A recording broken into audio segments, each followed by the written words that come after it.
Vatsimpana et Dieu Pasteur RATIANARIVO Rabarijaona. Aoka iombavaka tsy tiaravana.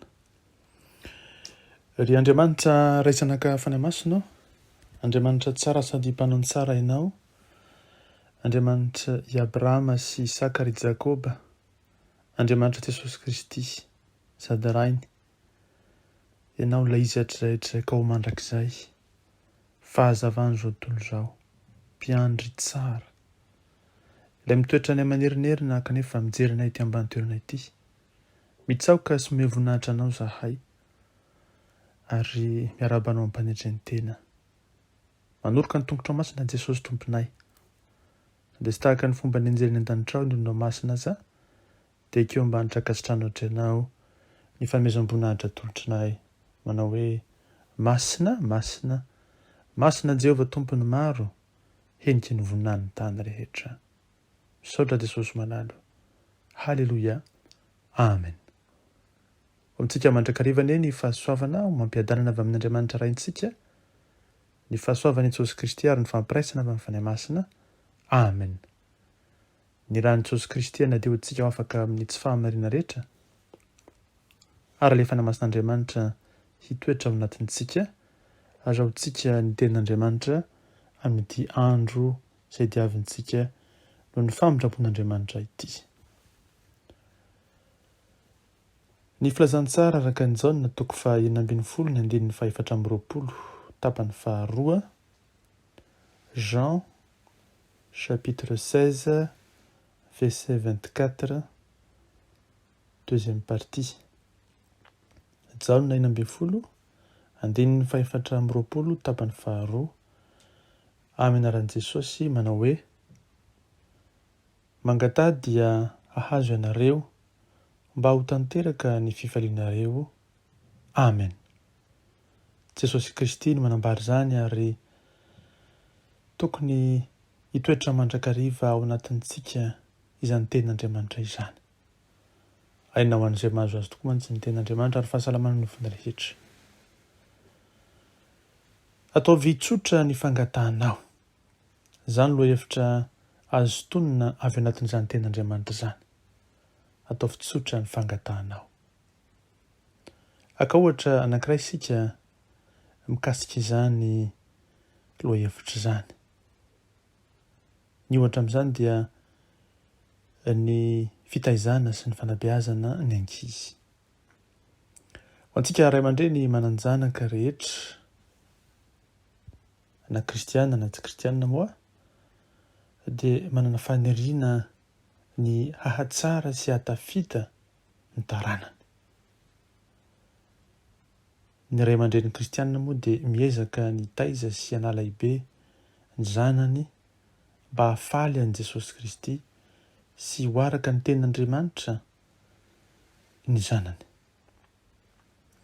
Zava-miseho amin'ny fitaizana sy ny fanabeazana, ny ady sy ny tsy fankazahoana manoloana ireo taranaka.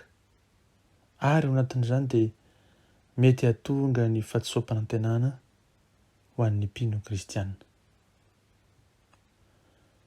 Samy miara-miaina sy mahita isika ray aman-dreny fa misy tokoa ny fotoana na ny andro izay mahatonga antsika tsy hana faharetana intsony manoloana ny toetran'ny ankizy, na ny toetran'ny zaza, na ny toetran'ny tanora. Hany ka tsy mahavita miantso intsony an'i Jesosy Kristy ilay mpamonjy, fa tafalatsaka kosa ao anatin'ny fahatezerana, fitabatabana, ary mitarika ho amin'ny faharerahana izany. Tsarovy anefa ry kristiana fa ao anatin'izany toe-javatra miseho rehetra izany no tokony hiantorantsika amin'i Jesosy Kristy. Izany dia mba hahatonga ny fitoniana vokatra ny vavaka sy ny fangatahana tsotra izay tanterahintsika. Fangatahana mivantana, iolavan'ny fifonana sy ny fibebahana, raha ny fitarian'ny fanay masina ka ho tonga vavaka tsotra. Raha indrindra no mba ahatserovantsika ny tenin'ny Tompo manao hoe: efa akaiky ny Tompo, efa mby akaiky ny tompo. Izany eo anilantsika izy, eo akaikitsika izy. Sy tokony ho taitritsika na hikoropaka, inona zavatra mitranga, fa eo anilantsika izy ary ny aditsika dia ny mivavaka tsotra aminy. Tsarovy ary fa eo anilanao amin'ny fotoana rehetra Jesosy. Vonona ny anampianao amin'ny lafiny rehetra izy. Tsy hanameloka amin'ny tsy fahatanterantsika Jesosy, fa ampahery, ampirisika antsika amin'ny alalan'ny fisiny manoloana ny zava-miseho eo amin'ny fitaizana na koa amin'ny toe-javatra samihafa misy eo amin'ny fiainantsika. Fantany avokoa ny farerahana manjony ray aman-dreny manoloana ny fanabeazana sy ny fitaizana, fa angatahany kosa antsika ny hitony mandrakariva manoloana ny zanaka, manoloana ny zava-misy rehetra ihany koa. Vonona ny tompo hanafaka sy hanampy antsika amin'ny fotoan-tsarotra manahirana rehetra amin'ny fanabeazana ny taranaka. Tahaka izany koa ny fifandraisan'ny mpivady ohatra. Tsy dia hoe ilamina foana tahaka ny renirano izay mikoriana ny fifandraisan'ny mpivady, fa ilana kosa fitiavana mandrakariva, ilana fandeferana, ilana fifamindram-po, ilana fambelan-keloka. Ary dia ilay fitiavana miredareda omen'ny fanahy masina ampotsika no ahafahana mitandrozotro anatin'izany. Dia marobe ny zavatra mitranga eo amin'ny fiainantsika, na amin'ny fifandraisana izany, na miasa mandraraha izany, na mifandraisana amin'ny manodidina izany, na eo amin'ny fikarakarana tokantrano izany, na inona sehatra izay misy antsika eo amin'ny fiainantsika andavanandro na amin'ny fiainantsika manokana, dia samy atrehan'ny tompo avokoa.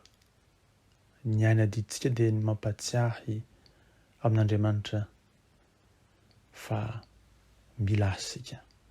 Tsy dia ho azo loatra izany fampatsiahana izany moa fa ho antsika ihany. Ary izay ilay vavaka tsotra. Rehefa nifoana sy nibebaka isika, rehefa nangataka ilay fanahy masina isika, dia mivavaha sy mangataha amin'ny fomba tsotra. Izany fahatsorantsika izany no mahatonga ilay valim-bavaka hitoetra. Rehefa malala amin'ny tompo, aokosika ary hianatra hivavaka tsotra. Hilaza mivantana amin'ny Jesosy Kristy izay zavatra mahazo antsika, tsy amin'ny folakolahana fa amin'ny fahatsorana.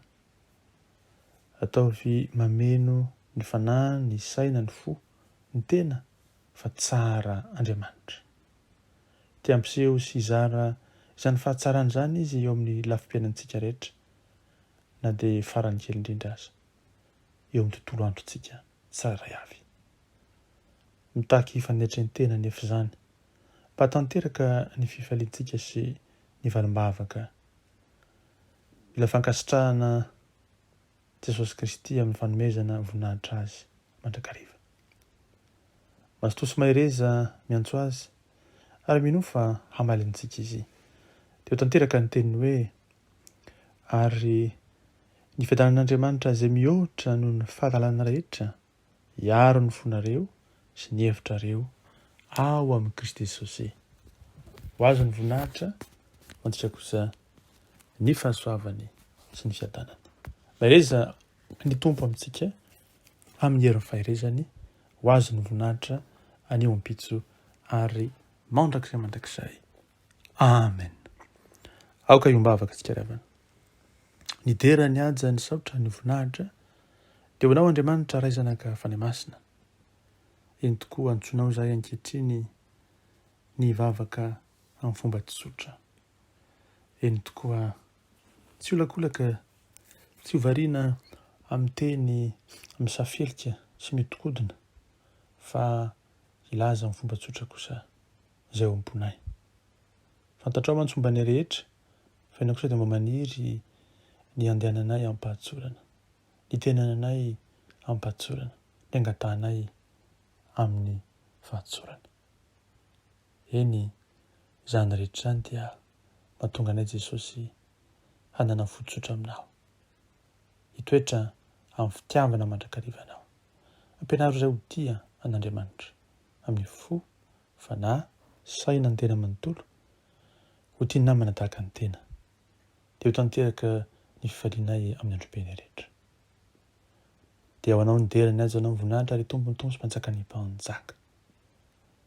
Fa ny kosa ny fiteminam-biampy teny fahasoavanao Jesosy Kristy, ny fitiavan'Andriamanitra ray, ny herin'ny fampiraisana avy anao fanahy masina, ary dia ny asa sy tanasely maizina, dia voly mitondra ny korontana, dia voly mitondra ny aretina, dia voly ny fahafatesana, eny dia voly rehetra izay manakorotana ny zanak'Andriamanitra, dia dina sorohana amin'ny anaran'i Jesosy Kristy ilay velona masina nakira avy Nazareta, miala mankanefa rehetrafo, tsy hanan-kery tsy hanam-pehefana, rehetra androana tsy miverina intsony fa zanak'Andriamanitra reo. Ndranao Jesosy mpandrakotra anay isan'andro, ary alefananao masina hitoetra aty anatinay anio ampitso ary mandrakizay. Misaotra Jesosy manalo. Alleluia. Amen.